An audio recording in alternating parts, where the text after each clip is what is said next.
Salve Maria! Seja bem-vindo ao nosso canal Queremos Deus. Eu sou Eliud Lima, sou um servo do Senhor e este canal quer falar das coisas da fé católica, né, da nossa fé, aquilo que nos une, aquilo que nos identifica como cristãos católicos nessa sociedade cada vez mais tão conturbada, né?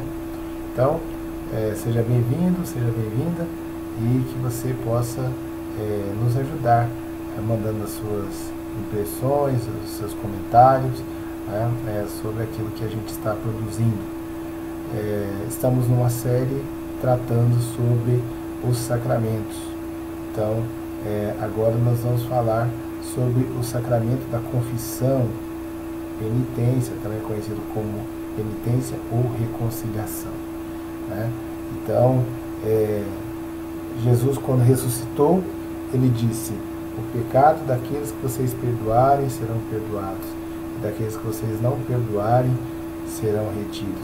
Ele disse a quem? Ele disse aos seus apóstolos. Haviam muitos discípulos de Nosso Senhor, mas ele escolheu 12 apóstolos, e um traiu, né? E depois os apóstolos elegeram um outro apóstolo para substituir, porque Jesus elegeu 12. Então esse número, né, que tem todo um simbolismo, toda uma identidade com a história do povo de Deus, né, ele deveria ser mantido, tá? Então vamos começar falando então de que nós temos aqui um momento da confissão, e o nosso primeiro momento é quando crianças ainda, né, quando vamos receber a nossa primeira comunhão. Então, antes da nossa primeira comunhão, nós já somos batizados, na maioria das vezes, né? Existem aqueles que ainda não foram batizados, então eles vão receber o batismo e a primeira comunhão, né? Na mesma cerimônia, na mesma Santa Missa, né? Mas existem aqueles que não foram, que já foram batizados e começaram a viver a sua fé. E como somos frágeis, né? Como somos imperfeitos, então nós vamos caindo em erros, vamos incorrendo, né, em faltas contra os mandamentos da lei de Deus, contra aquilo que está na lei natural, aquilo que ofende a Deus. E aí, né, é preciso se arrepender, é preciso ter contrição. Então, quando eu dobro os meus joelhos diante do sacerdote e digo: Pai, perdoa-me porque pequei, e aí eu vou ali acusando, declinando os meus pecados, é porque eu estou com o coração sereno e consciente de que aquilo que eu vivi era um erro, aquilo que eu vivi estava distante do plano de Deus. Então, aí eu vou, me apresento ao sacerdote, confesso os meus pecados, ele me dá, faz os aconselhamentos, ele me exorta na fé, me dá absolução e depois me dá uma penitência, né? Então eu tenho que pagar essa penitência. Então vamos estudar agora, né, como se define o sacramento da penitência. O sacramento da penitência, ele foi instituído para perdoar os pecados cometidos após o batismo. E quando foi instituído? Né? Conforme nós já dissemos, no dia da gloriosa ressurreição do nosso Senhor Jesus Cristo, ele disse aos seus apóstolos: aqueles a quem perdoardes os pecados, ser-lhe-ão perdoados, e aqueles a quem o retiverdes, ser-lhes-ão retidos. Com a matéria, a forma e o ministro do sacramento da penitência. Então, todo sacramento precisa ter uma matéria, precisa ter uma forma e precisa ter um ministro, né? Então, nós temos lá a matéria, né? A matéria, no caso do sacramento da penitência, ela tem dois tipos de matéria. Uma matéria remota, que é justamente o pecado cometido, né? Então, qual que é a matéria? É o erro, é o pecado, né? Mas, né, essa é a matéria que já aconteceu, né? A matéria remota. E qual que é a matéria o que se leva, né, no momento da penitência, no momento da confissão? É justamente a nossa contrição, né? Então, a matéria próxima, né, é justamente esse desejo de romper com o pecado, esse desejo de mudar de vida, esse desejo de abandonar o erro. Então, a contrição, o coração contrito, humilhado, desejoso de falar assim: olha, meu Deus, eu pequei contra o céu e contra ti, já não sou digno de ser chamado de vosso filho, trata-me como um dos seus empregados, como disse o filho pródigo, né? Então, ele estava com o coração contrito, né? E aí ele confessou, e depois dessa confissão, ele recebeu a absolvição e ele ficou satisfeito, ele ficou feliz, porque ele voltou para o regaço do Pai, né? Então, a matéria, nós temos matéria remota, que são os pecados cometidos após o batismo ou após a última confissão, né?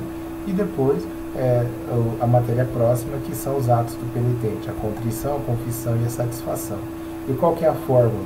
A fórmula é justamente depois que são declinados os pecados, o padre ele vai dizer: eu te absolvo dos teus pecados, em nome do Pai, e do Filho, e do Espírito Santo. Essa é a fórmula da absolvição. E quem é o ministro? Quem pode, né, absolver os pecados? Né? Quem pode dar a absolvição? O sacerdote, o ministro ungido do Senhor, aquele que é o consagrado e eleito para realizar os mistérios de Deus, né? Então, o que é a contrição? A contrição consiste na dor de alma e a detestação do pecado cometido, com resolução de não mais pecar no futuro. Quando brota do amor de Deus, amado acima de tudo, a contrição é perfeita. Então, eu amo mais a Deus do que o erro, eu amo mais a Deus do que o vício, eu amo mais a Deus do que o pecado. Então, eu vou abandonar esse pecado, né? Então, essa contrição perfeita é uma contrição de amor, contrição de caridade, né? A contrição é chamada imperfeita ou atrição quando nasce da consideração do peso do pecado e do temor da condenação eterna. A contrição por temor. Então, às vezes eu ainda não tenho um amor a Deus, né, ao ponto de romper com o pecado, mas eu tenho um temor de Deus, que eu sei que se eu continuar no erro eu vou para o inferno, eu vou me condenar porque eu não aceitei o perdão de Deus. Então, aí eu me confesso. Isso é uma atrição, né, uma contrição por temor. A confissão é a acusação clara e distinta dos pecados, feita ao confessor para receber a absolvição, né? E o que é a satisfação? É a reparação da injúria feita a Deus e do prejuízo causado ao próximo, cumprindo a penitência imposta pelo confessor. Então, a satisfação é aquela alegria de ter sido perdoado, mas de reparar a injúria feita a Deus e reparar o prejuízo ao próximo. Roubei. Basta só eu dizer ao sacerdote: ah, eu roubei, e não devolver? Não, eu tenho que devolver. Seria muito fácil, muito cômodo, né? E incoerente. Então, quais são os efeitos do sacramento da penitência, da confissão? Ele perdoa todos os pecados cometidos após o batismo ou após a cada confissão. Ah, eu errei, eu pequei, eu saí dali da confissão e caí de novo em pecado, né? Eu volto ao confessionário e me confesso. Mas existe uma questão. Essa contrição, ela tem que ser verdadeira. Ela não pode se tornar, no dito popular, uma sem-vergonhice. Ela não pode se tornar algo que simplesmente eu estou mantendo o meu vício, meu erro, meu pecado, e não estou buscando o arrependimento e a verdade. Por isso que, por exemplo, uma pessoa que ela está em adultério, né? Ela, por exemplo, ela era casada, foi casada na igreja, é casada, né? Teve o sacramento do matrimônio, se separou e agora vive uma situação de adultério na nova união que ela vive. Não sou eu que estou dizendo isso, é a palavra de Deus, é nosso Senhor Jesus Cristo que disse. Se um homem casado ele deseja uma outra mulher, ele já pecou, já está em adultério, né? Então é isso, essa é a regra, né? Deus quer de nós fidelidade. E aí, às vezes, as pessoas se revoltam, mas isso aconteceu com São João Batista, né? Herodes, ele mandou cortar, Herodias pediu a cabeça de São João Batista no prato, porque justamente ele disse, não tinha lícito viver com a mulher do seu irmão, né? Então, isso gera ira, gera ódio, mas aí o que acontece? Olha, a pessoa vai poder confessar? Não, por quê? Porque ela não está arrependida, ela não rompeu com aquela união. Então, se ela não rompeu com aquela união, ela não tem direito de confessar, porque aquela confissão vai ser nula, né? Então, ela precisa estar na condição de batizado e vivendo o seu estado ou de solteiro, né, ou de casado, ou de consagrado, sem adultérios, sem adulteração desses estados aí, né? Então, o sacramento da confissão, ele perdoa, né, os pecados, redime a pena eterna. Então, a pena que eu iria pagar quando eu morresse, se eu sem confessar aquele pecado, a pena eterna, a pena que eu pagaria, né, no purgatório, se fosse um pecado que fosse de menor grau, né, não um pecado mortal, que o pecado mortal leva para o inferno direto, né, mas um pecado que não é contra o Espírito Santo, então existe a pena e eu vou pagar no purgatório essa pena, né, para me purificar. Então, a confissão, o sacramento da penitência, da reconciliação, ela redime, olha, acabou essa pena aqui.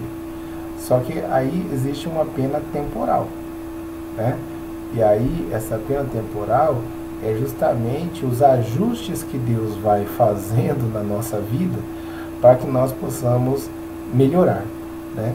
E essa a confissão, à medida que eu vou me confessando, o sacramento da penitência, eu vou diminuindo a pena temporal devida ao pecado.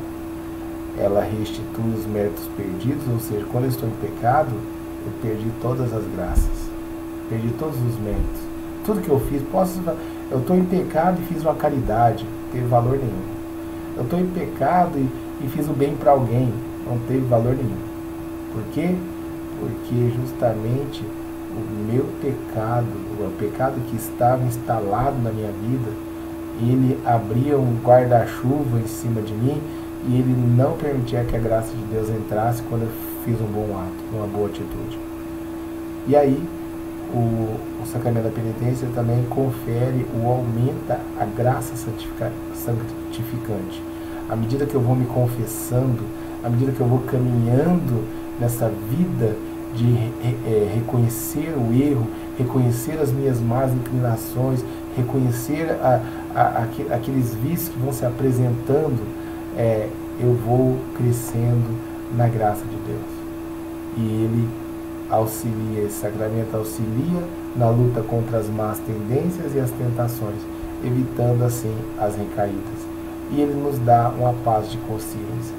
Então, veja só, Deus, Ele é tão maravilhoso, tão misericordioso, que imagina, vamos pensar o seguinte, olha, o filho pródigo, né, ele pediu para o seu pai toda a parte dos seus bens, foi lá e gastou, né, esbanjou e tal, quando não podia nem comer a comida dos porcos, ele voltou, falou assim, olha, eu prefiro ser empregado na casa do meu pai, que eu vou estar mais feliz. Aí ele chegou na casa do pai, o pai fez festa, maravilha, o irmão mais velho chegou, não quis entrar na festa, o pai foi lá conversar, toda aquela conversa que você já sabe da parábola do filho pródigo. Mas aí vem o dia a dia, né? Aí o filho pródigo, ele tá lá no outro dia, acabou a festa, os dois irmãos lá e tal, né? E aí, como é que é? Acabou a festa, vamos trabalhar, vamos voltar pra vida, né? Você não queria ser empregado, papai? Então, agora você vai fazer o quê aqui? Como é que é? Né? Então, se você vai lutando contra as suas más inclinações, contra as suas tentações, contra situações próximas de pecado, né? Você vai crescendo na fé e você vai evitando recaídas. É como os grupos, né, de alcoólicos anônimos, narcóticos anônimos. Olha, você não pode mais voltar a um bar, você não pode voltar a sentar numa mesa de bar com seus amigos, você não pode ir lá na boca de fumo, você não pode ficar dando mole, porque você vai cair de novo, né? Você tem que fugir do pecado, você tem que fugir das tentações, né? O jovem está namorando, olha, está dizendo o mandamento, não pecar contra a castidade. Você vai lá e começa a buscar um namoro fora da graça de Deus, vai acontecer o erro. Isso é dito e fato, né?